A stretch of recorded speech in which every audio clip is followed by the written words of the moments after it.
Ya, shalom. Kita bertemu lagi dalam kontekstual Bible Reading. Pagi ini kita akan membaca dan merenungkan firman Tuhan terambil dari Kitab Keluaran pasal 3 ayat 1 sampai ayat 22. Persilakan. Adapun Musa, ia biasa mengembalakan kambing domba Yitro, mertuanya, imam di Midian. Sekali ketika ia menggiring kambing domba itu ke seberang padang gurun, membela ia ke gunung Allah, yakni gunung Horeb. Lalu malaikat Tuhan menampakkan diri kepadanya di dalam nyala api yang keluar dari semak duri.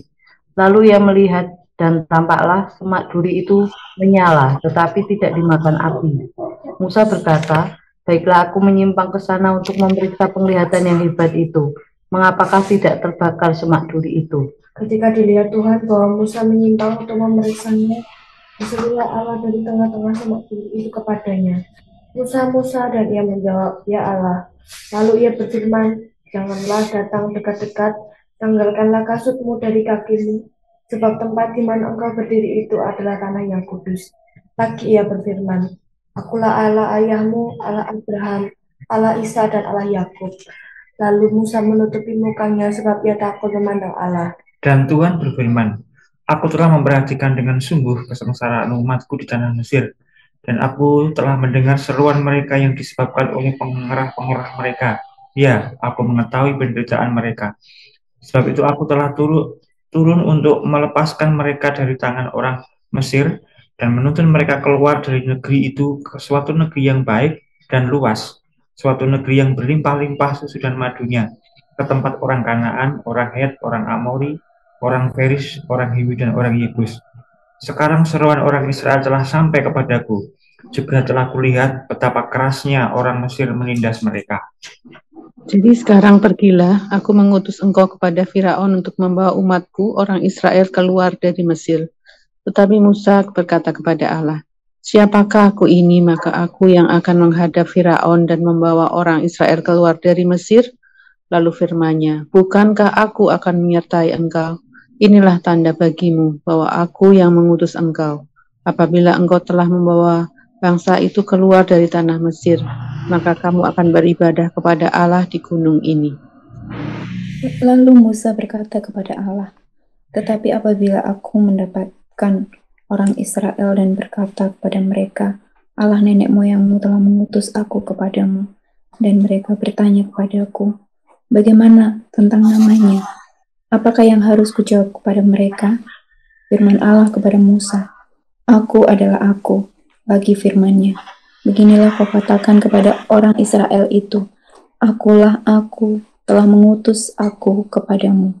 Selanjutnya berfirmanlah Allah kepada Musa, "Beginilah kau katakan kepada orang Israel, Tuhan Allah nenek moyangmu, Allah Abraham, Allah Ishak, dan Allah Yakub telah mengutus aku kepadamu.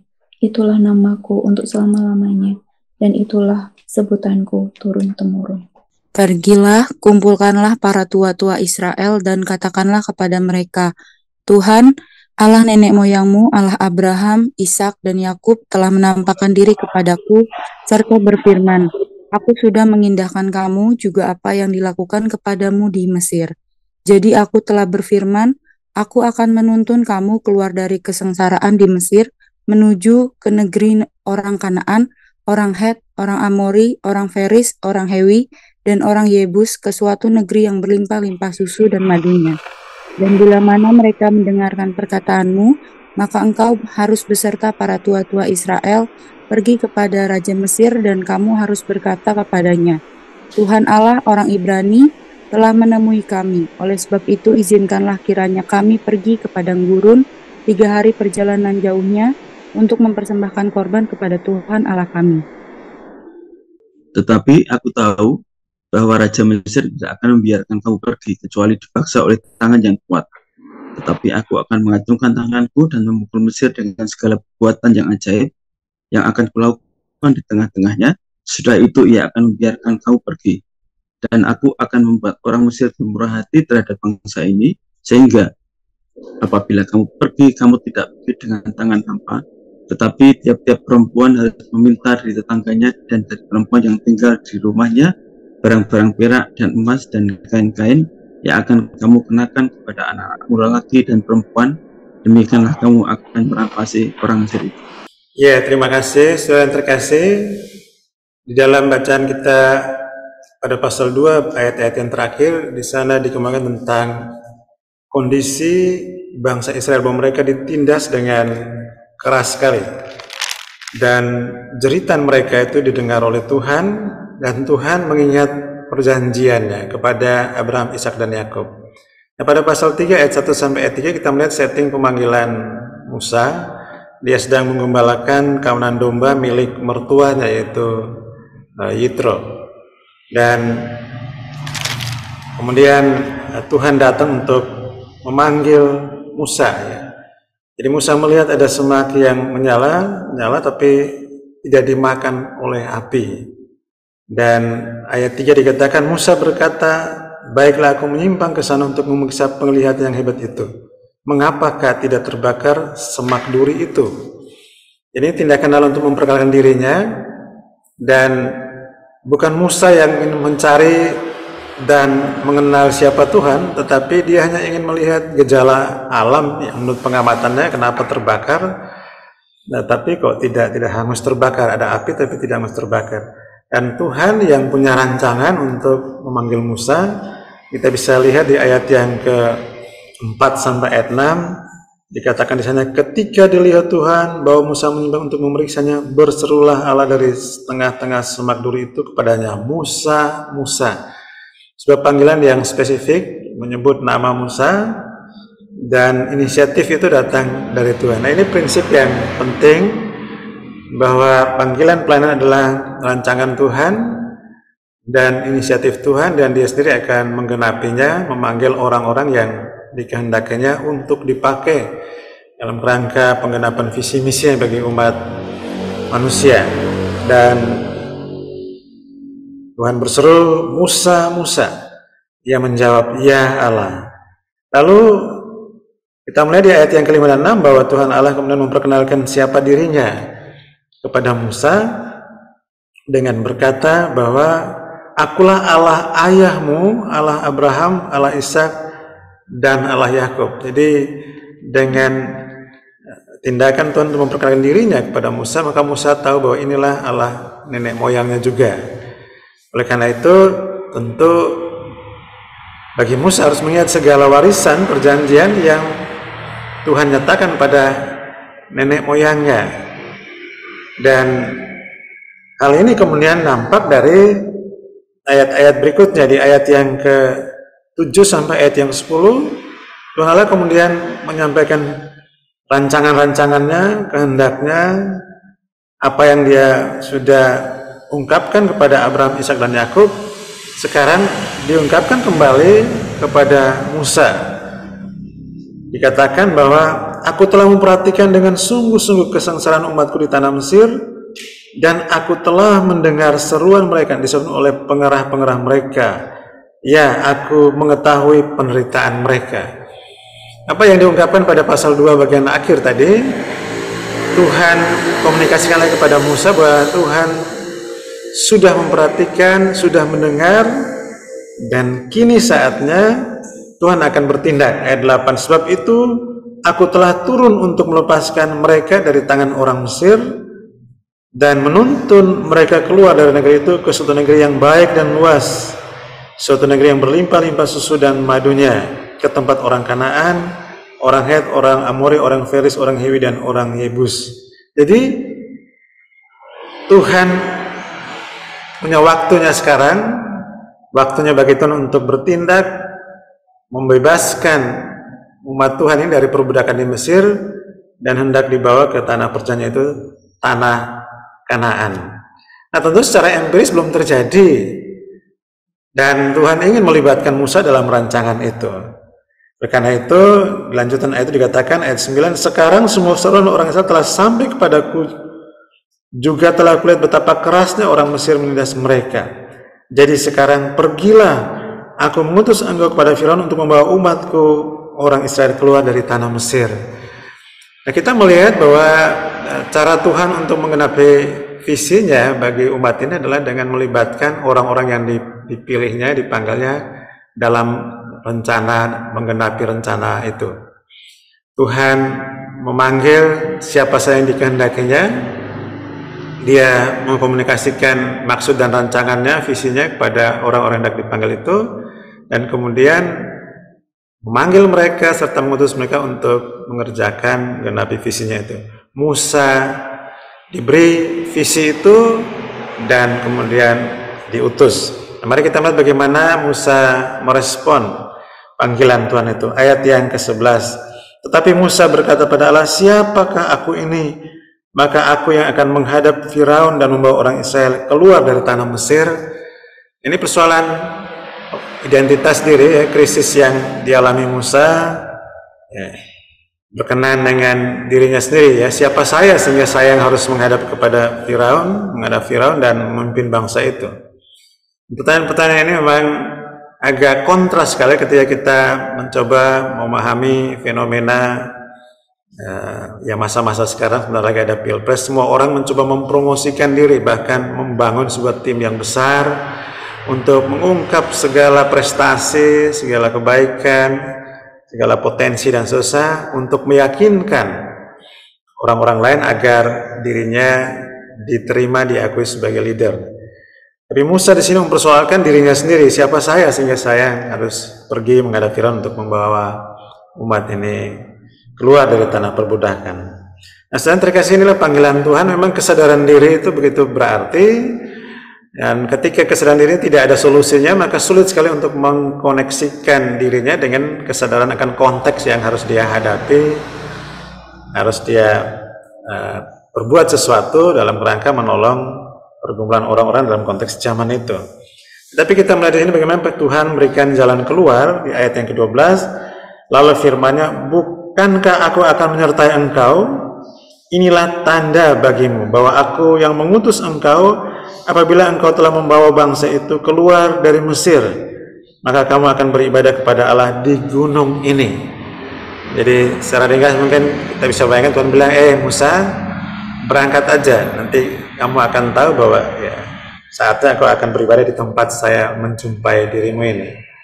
Jadi kehadiran dan penyertaan Tuhan itu menjadi jaminan untuk mengatasi krisis Musa atas dirinya sendiri itu. Dan memang yang terpenting dalam melaksanakan visi Allah bukan siapa saya yang terpenting, tapi siapa dia yang menyertai saya, itu yang berarti. Dan yang memanggil ini adalah Allah Abraham, Allah Ishak, dan Allah Yakub.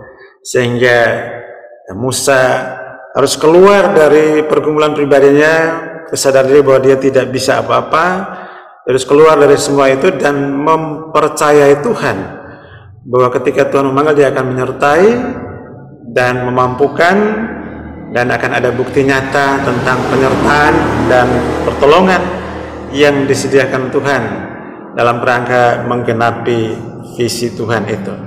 Apakah selesai di situ? Ternyata tidak.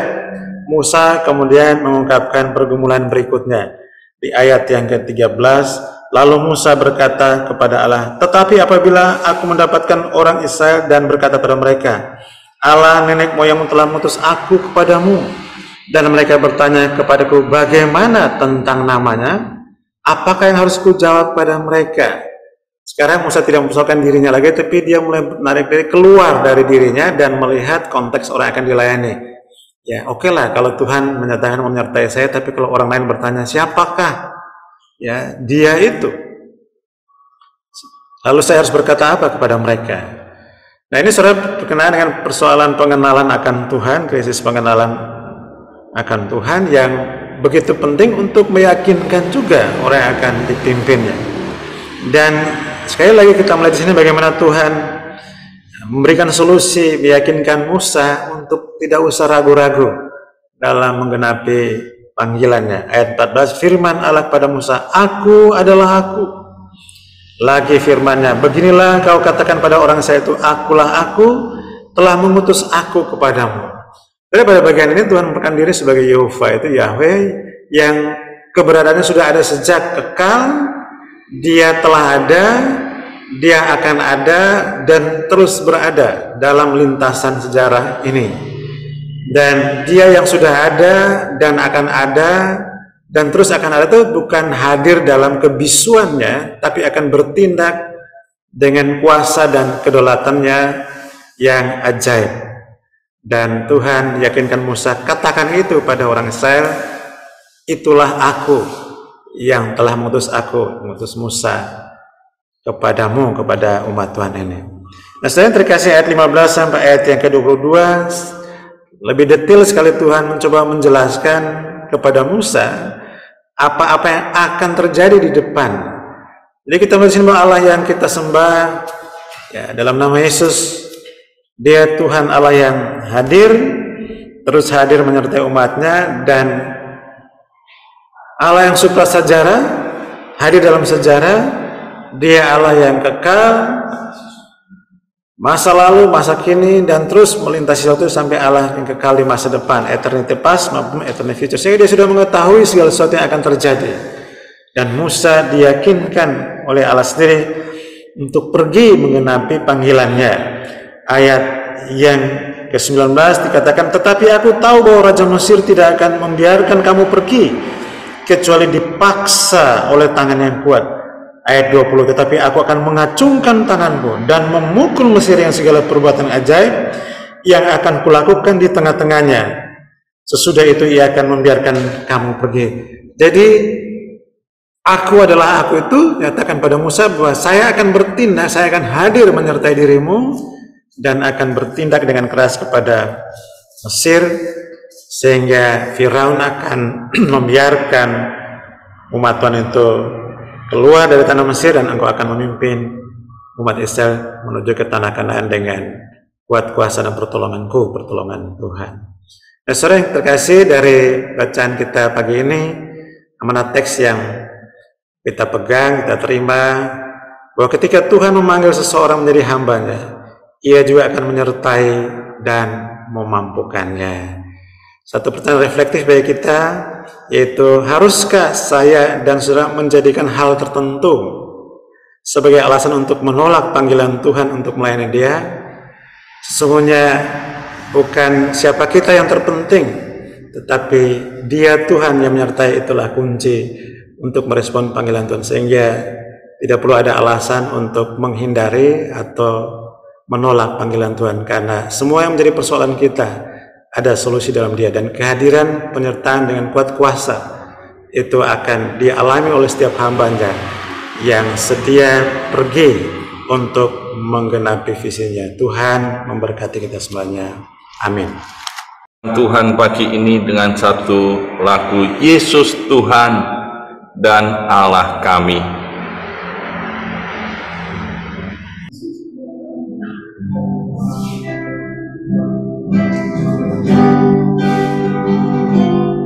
Yesus Tuhan dan Allah kami, Engkau layak menerima pujian, hormat dan kuasa, sebab Kau telah ciptakan segalanya.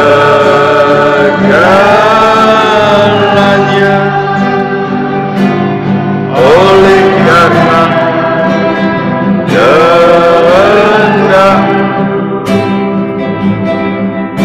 semuanya itu telah ada dan diciptakan untuk kemuliaan. Terpujilah Tuhan.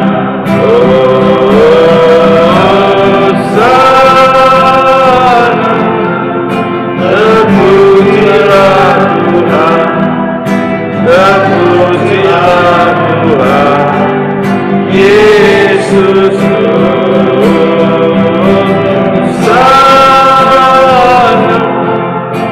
Terpujilah Tuhan, terpujilah Tuhan, Yesus, Yesus Tuhan, Yesus Tuhan dan Allah kami. Engkau layak